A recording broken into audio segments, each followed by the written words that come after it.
From the bayou, to the beaches, to the border, college basketball is back in the Southland.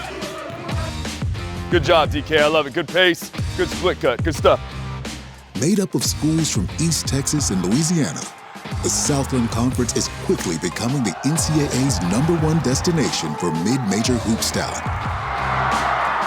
All right, who's the funniest on the team? Obviously me, come on, we all know. Look at these muscles, he got muscles on him, you feel me? Our ability to play after the play is where we're gonna separate ourselves. Do we have a pulse? Do we have a feel? Can we see it before it happens? This season, 24 teams from 12 schools will vie for greatness. We want to win the conference outright this year. Personally, I want to be MVP of the conference. On the women's side, the competition will be just as fierce. The Islanders are dancing.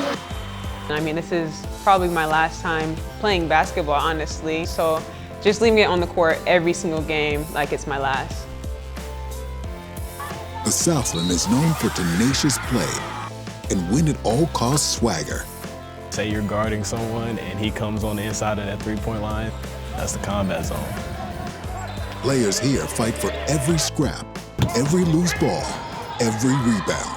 It's gonna be hard. It is designed to be hard. And come March, the ultimate chance to be the NCAA's next David versus Goliath. This is Southland Hoops, the drive to win. We start with one of the powerhouse programs in the conference last season. Located on its own island on the Gulf Coast, Texas A&M-Corpus Christi is like a Jimmy Buffett song come to life. Turquoise seas, fishing, kite surfing. There's even an on-campus beach. Not that you'll find any basketball players on it. They're too busy on the hardwood, winning. The women's team won their first Southland Conference championship last season in dramatic fashion, upsetting Lamar and punched their ticket to March Madness. That was a great season. You know, I'd forgotten, it'd been a long time since we'd been to the NCAAs. Going to the NCAA tournament is a feeling I'd forgotten that I'd like to feel another time. Coach Royce Chadwick has over 700 total wins with 8 appearances in the NCAA tournament. But last season was his first with Corpus, and it wouldn't have been possible without some magic from returning star Paige Allen.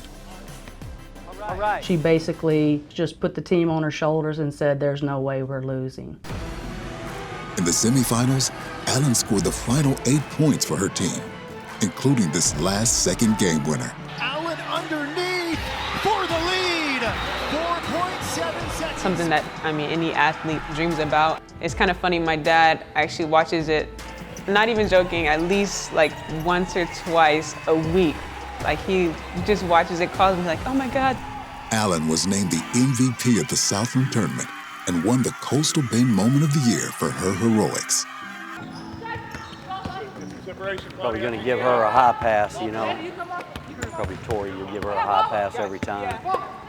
While Coach Chadwick is the winningest coach in Southland history, enjoying his 41st year as a college coach, his counterpart on the men's side is just getting started. What's up, J-Rob? Oh, I got it. My name is Jim Shaw, educator, leader, teacher, basketball coach at times. Last year was my first season. There was some self-doubt being a first-time head coach, and it took a little while, but we came together, figured some things out. Before taking over as head coach, Shaw was an assistant at Corpus, helping them to back-to-back Southland championships in 2022 and 2023. Texas A&M-Corpus Christi, back-to-back NCAA tournament appearances for the first time ever. Last season, the Islanders finished 14-4 in league play, winning 7 straight at the end of the regular season. They were led by first-team all-conference forward, Gary Clark. Southland to 5, Clark to 3, yes!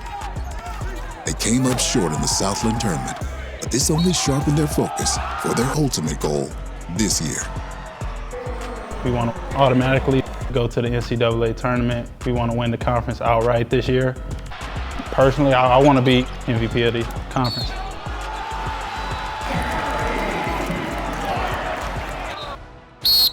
Here we go, last one! 1, 2, intensity, pick it up, work good. We try to make them resilient enough to be able to play their sport the whole season and to be capable enough to play their sport at the best of their capability. Jump, he's on leg, OD! Oh, I see you, baby! You have to do certain things every day to be successful, to reach your goals, dreams.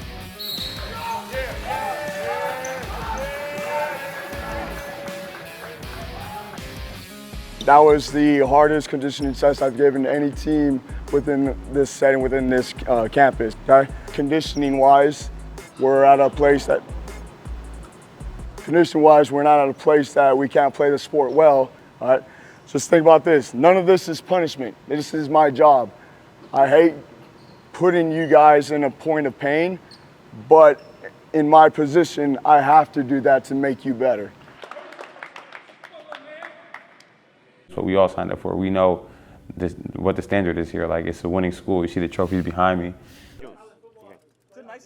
Being pushed to their limits in conditioning builds team camaraderie. Senior guard Dean Wright Ford, the self-appointed captain of team chemistry, picks up any slack to ensure team vibes are on point. Make sure nobody's changing in here real quick. Make sure nobody's changing.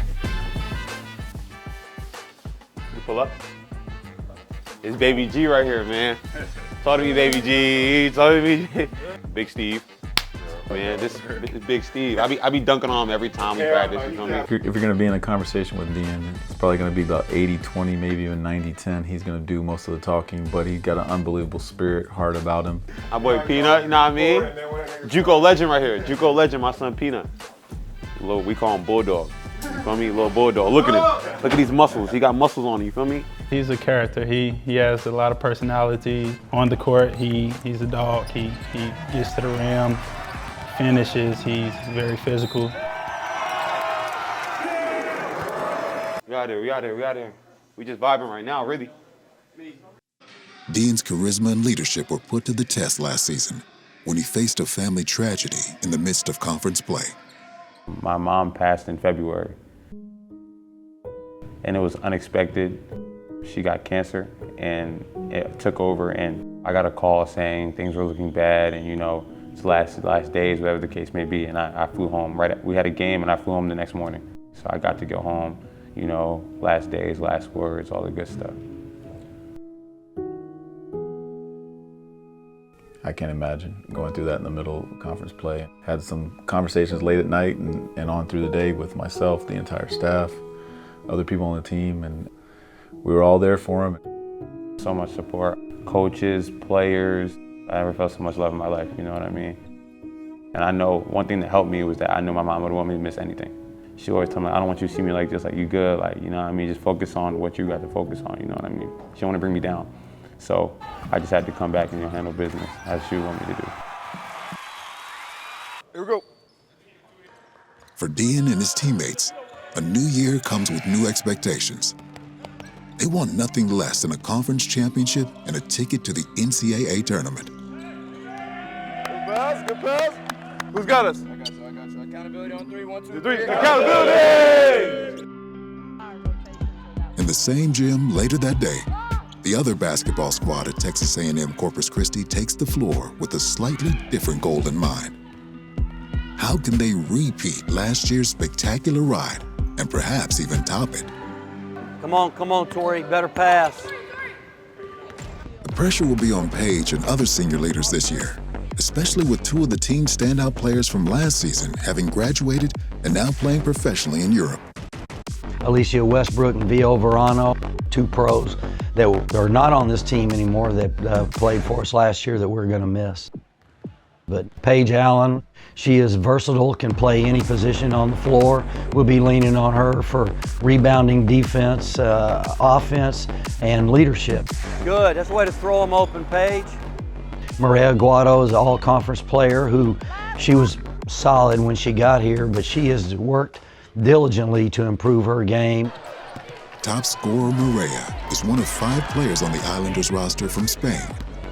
An unexpected pipeline that began in 2020. In my first life, we didn't recruit internationally, and we would always go watch players. Then COVID hit, and the only way we could recruit players was video. So we started getting these videos and found these kids from Spain that we thought that she's the best video player that we have. And the first player we took was Maria, and she turned out to be quite a basketball player.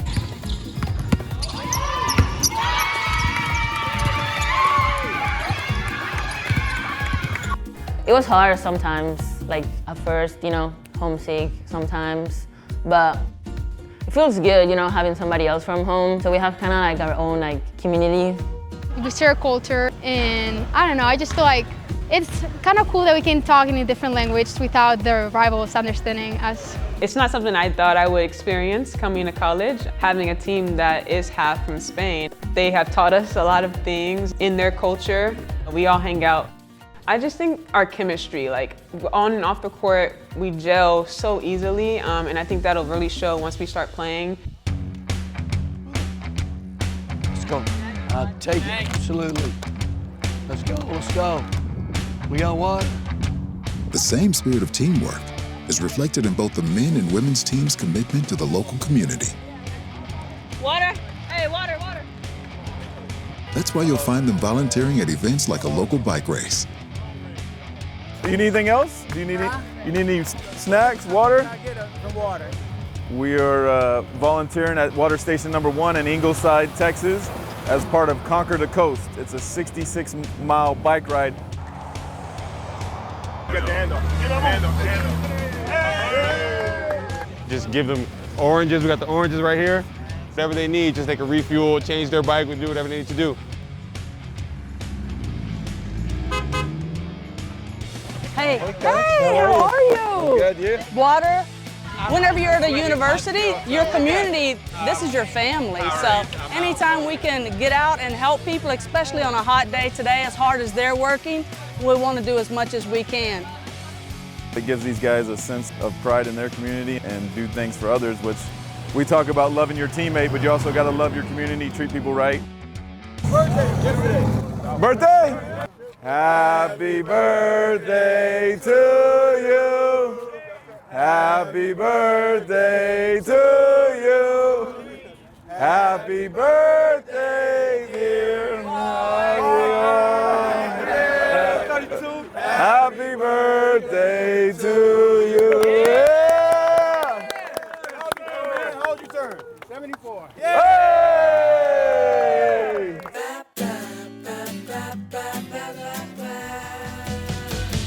Our next stop on the tour is 150 miles south in Edinburgh, Texas. Across the border from Mexico, this community is the 12th fastest growing city in America, while infusing the best of Latino and American culture. Every weekend at the University of Texas Rio Grande Valley feels like a party, and the whole town is invited. This atmosphere of fun and a surging fan base acts as a great recruiting tool. People that have never been to the Valley, once they come, they don't want to leave. If we can bring the parents here on the student athletes visit, we're about a 90% sign rate. You have to see it to believe it. That's what we tell everybody. With 16 capital projects currently underway, UTRGV is making big moves. Everything from major medical research initiatives This whole area here is the medical school. to launching a brand new football program. This will be academic center, weight room, locker room. Construction is progress, as we know, and it's everywhere. You can look at a lot of campuses around the United States and nobody's starting a football team but us. It's amazing here, and I think it's because of the people, the support that we get, and it's getting better and better and better. Their Midnight Madness event to kick off the season has all the excitement of a festival, complete with a laser light show. Meanwhile, the local spirit shop is just trying to keep up. If you go onto our social media, our grand opening, you couldn't walk. Jam-packed the city itself, like, you know, fans, and they're just so excited. Unfortunately for all these fans, their final season in the WAC was a tough one. But despite both the men's and women's basketball team collecting just 6 wins against more than 20 losses, they were still a conference leader in fan attendance. And I think when they watched our girls play, they saw a tough, gritty, competitive, never give up. But it was a tough year. It was a hard year.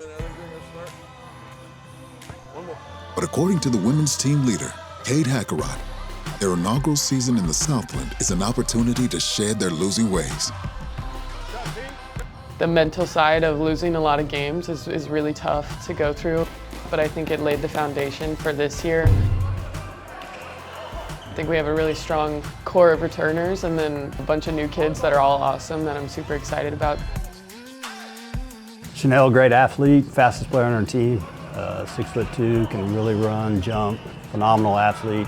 Her personality is what makes her so special. All right, who's the funniest on the team? Obviously me, like, come on, we all know. You walk in the room, there's Chanel smiling, and you're gonna have a good day. I wonder if they can catch my breathing on here. Like, if I breathe loud, you can catch me? Hold on. Do I breathe loud? Well, I first started at a JUCO, and then I went to Alabama A&M, and Coach Lane hit me up while I was in the transfer portal, and I enjoyed just the environment when I came on for a visit, and I knew this is kind of where I wanted to be. That's a shot! Oh! Good job! And then there's Cade Hackerott herself, heading into her senior season. This year marks her last, playing under the watchful eye of her dad, the team's assistant coach. It's so much fun playing for my dad. I have played for him since I was in like 6th grade, so it's been a long time. She's just a pretty cool kid, and it's fun to watch. But we can communicate, but a lot of times she knows what I'm thinking before I say it. It's just super cool to play with someone that you had that relationship with. I'm so thankful. And we get one more ride together, and we get to enjoy it, have fun, and laugh, and cry a little bit sometimes, but that's just part of the deal. What are your goals for this season? Win games. My major goal for this season is to win more games. You know, if we play to our potential, we can have a really good year. You know, going to the Southland Conference is really going to help our student athletes. When we're in the Western Athletic Conference, we'd sometimes be in 3 time zones in 4 days. You know, you don't get home till Sunday night, and you know, in the Southland, we're going to be able to get home Saturday after the game. That's good basketball. It's really exciting, actually. Here we go! Family on 3, 1, 2, 3. Family! No one should underestimate us. UTRGV has a lot of good players and a lot of good things to put out there.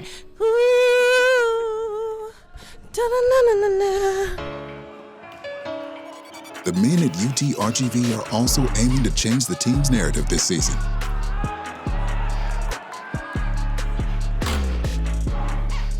They'll be under the leadership of a new head coach, Kahil Fennell, who joins the school after years as an assistant at 2 prestige Power 5 programs, BYU and Louisville.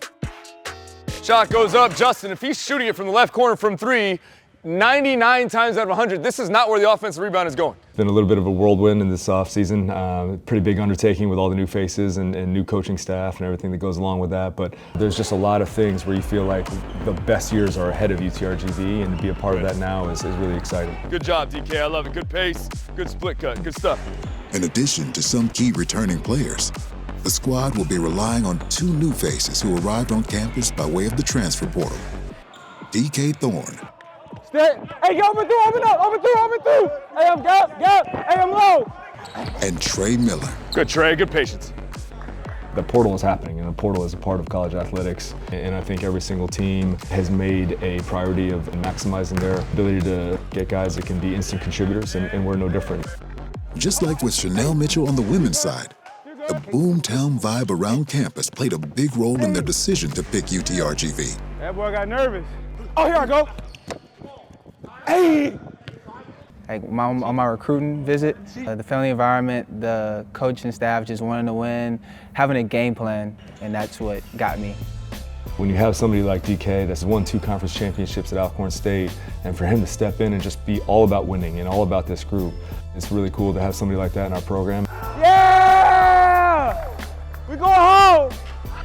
I want to get to the NCAA championship, so the coaching staff had that same idea. They wanted to get me to the best as I possibly can be, so I've just been loving that so far. Staying here, we're patient, we're patient, we're patient. We're gonna come and we're gonna fly with urgency, Trey, all the way to that deep corner. The Vaqueros are also excited about the return of guard J.J. Howard, who played significant time last season as a freshman before an ACL injury ended his run. To say he's excited to be back on the court is an understatement. I think I'm going to be more physically dominant. Watching the game for so long, like at practice, I think it like opened my eyes kind of to like where I should make the passes, like when I'm driving, where I should kick out, or like even honestly, like my leg strength has gotten better from just working out every day. So like if I need to, I can go up on someone and dunk it on them. So I'm very excited to come back. The men's basketball team is already a national champion by one measure, community service. Last year, they tallied the most service hours of any team in all of NCAA Division I athletics. The entire UTRGV athletics program ranked number 7. Just another reason why the community showed love no matter what. For us to struggle on the floor as much as they did last season, but still have 4 sellouts, I think that's super important. And we're really lucky to be in that position. There's a lot of people at this level of Division I basketball that aren't as fortunate as us to have these kinds of crowds and to have this kind of support. And for us to see that night in, night out, it makes us excited stepping on the floor every day. We have to carry over these kinds of practice sessions into all of our competitive stuff as well, all right? I really, really like what we did this afternoon. Great job, all right? Way to be dialed in, way to be committed and focused. That the community is here for us and wants to see us succeed, we gotta show appreciation by winning. Hey, family on me, 1, 2, 3. Family. From the growing border towns of the Rio Grande Valley, we head next to the second largest city in Texas, San Antonio. Home to the Alamo and 1.5 million people, the city comes to life each morning. Nestled among the highways teeming with commuters is the University of the Incarnate Word.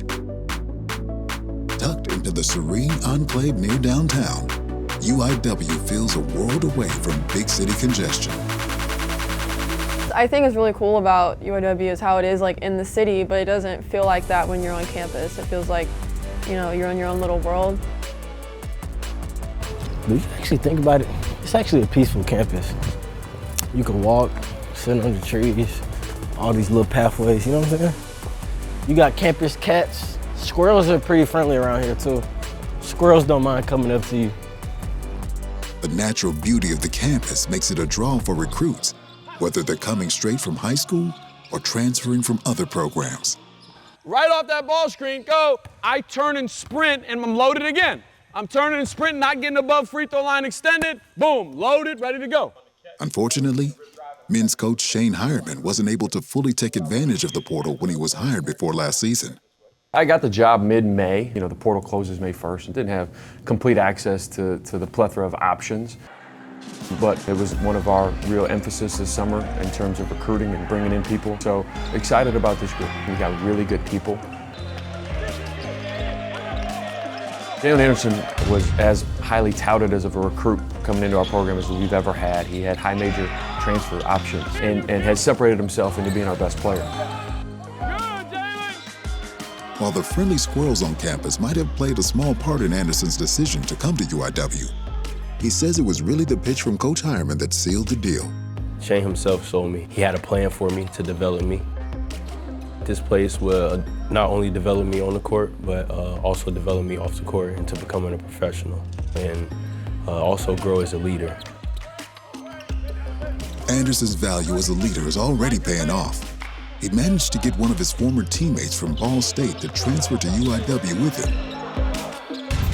3-point specialist, Davion Bailey. Once I seen the plan that Coach Shane had for me, and that's when I told Davion Bailey about it. I was very familiar with his game, and I knew that we can complement each other very well. Last year, I finished top 13 in the country and 3-point percentage, so one thing going into this year is to lead the conference in three-point percentage. Davion Bailey averaged almost 44% from three-point field goal percentage last year. And so to be able to get a guy with that level of experience and skill is really rare in this conference. He's reading, trying to make himself available, whether that be the chin hot spot or whether he's setting the fire. Don't kill the energy in the ball, either way. Don't kill it. He's very energetic. That's one thing he preaches to us every day. Good teams have great energy. More juice, more juice. You gotta come to practice with energy. It's because that energy just gonna lift you up. Even if you're not making a shot, you're not sliding on D, that energy gonna pick you up, make you wanna do it. Anchoring all this new energy and talent is Dylan Haven, the unquestioned leader of the squad and all-academic first-team selection last season. He's a junkyard dog. He's a go-getter. He'll do whatever it takes to win. This year, Coach Hireman has clear marching orders for his captain.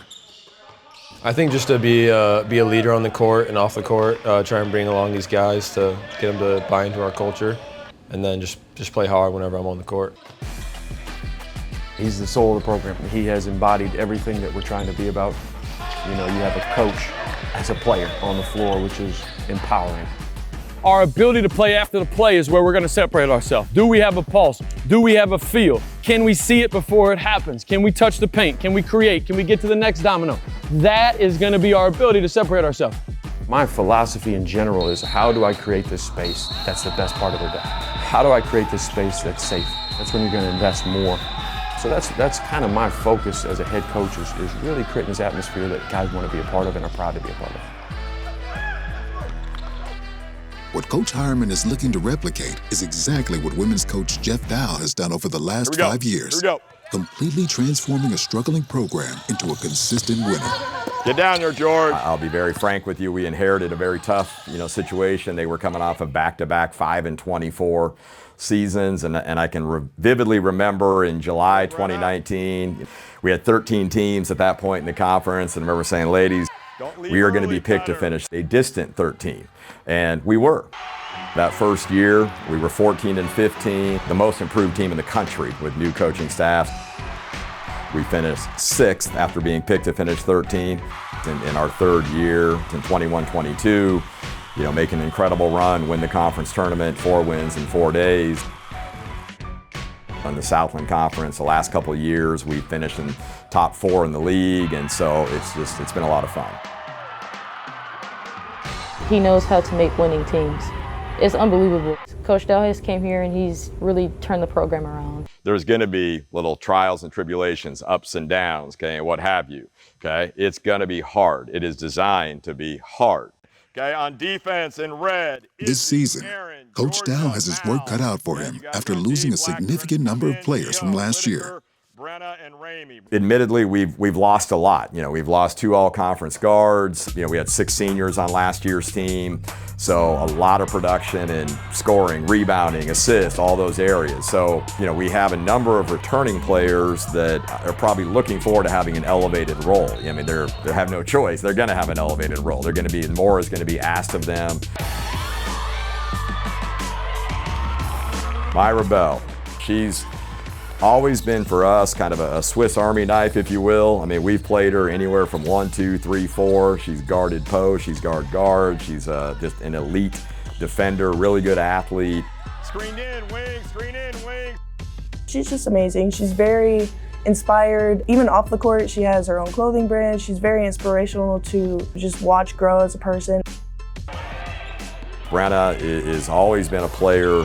Terrific motor, goes hard, every drill, gives you everything that she has. Good, Brenna, good. Love Brenna as well. We've been together since freshman year. She plays so many different roles for the team, and she's just super valuable. Pivot drive, corner kick. Georgia Elliott, tremendous three-point shooter, and one of those players we're going to have to ask more out of. She's going to probably have to, ramp up her scoring a little bit. I think she's certainly capable. She's had a couple of huge games that are, 30-plus point games her first 2 years here at UIW. Coach Dow expects the team's new leaders to step up, but he can't help but linger on the topic of the transfer portal.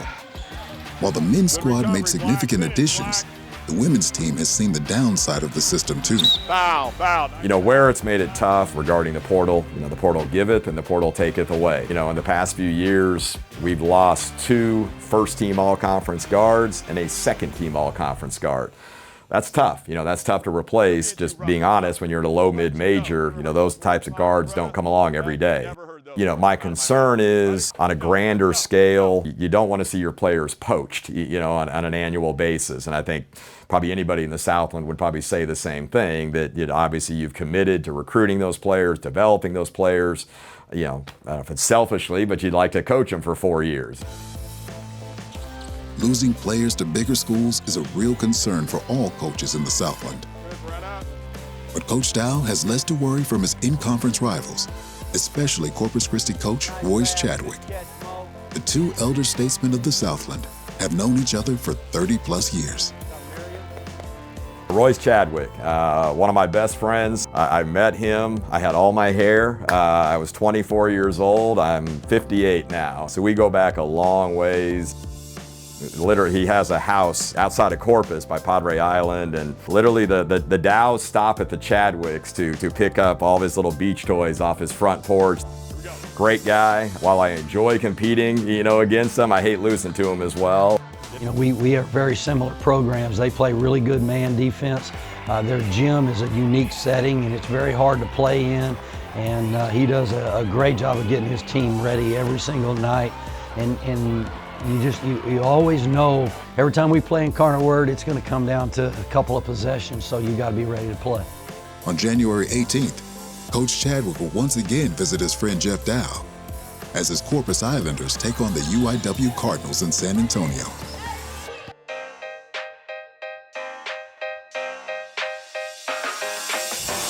Watch this. They call me a ball player. Handle the rock, watch the crossfader. Look fresh, it's in your jeans. Don't judge that book covers me. They told me to stay up. I was blind looking down on the day of. It's true. I'm a boss player. Got game through the lane, it's a layup. I'm a player. You might bibby, yeah, I'm Kobe Bryant with the fro. And the healthy Achilles, you swim with sharks, you 6 feet deep. I'm hungry as Charles Barkley, living a God body, you all sloppy. I make moves that they all copy. Veteran steeds, slicker than hair grease. How I don't dribble like AI, but still got a weak in the knees. I'm way up like Yao Ming, bow and praise the young king. I think it runs in the genes, and I'm made like jeans, relax fit. Fans see me and do backflips. Y'all like Shaq with that acting, but they don't let fakes be the captain. I bring the band, man.